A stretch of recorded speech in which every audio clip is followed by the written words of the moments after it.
მოქმედი ამ სლოგანით ძალადობის წინააღმდეგ კამპანია დაიწყო. მიზანია ქალთა მიმართ ძალადობის აღმოფხვრა. დეპუტატები სალომე ჯინჯოლავა და სალომე ქურასბედიანი გორის უნივერსიტეტში სტუდენტებს შეხვდნენ. ისაუბრეს კონკრეტულ შემთხვევებსა და შედეგებზე. მსჯელობა შეეხო ნაადრევ ქორწინებას. დისკუსიას სახალხო დამცველის წარმომადგენლები და საერთაშორისო ორგანიზაცია Mercy Corps-ის წევრებიც ესწრებოდნენ. კამპანია 16 დღიანია და ის საქართველოს სხვადასხვა რეგიონებს მოიცავს.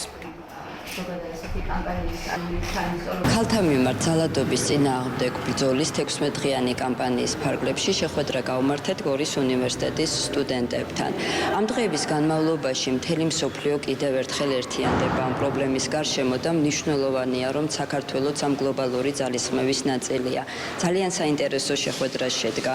ვისაუბრეთ ძალადობის ისეთ ფორმებზე, როგორიც არის ადრეული ქორწინება, კიბერბულინგი, ეკონომიკური ძალადობა. დღეს იყო ძალიან საინტერესო შეხვედრა.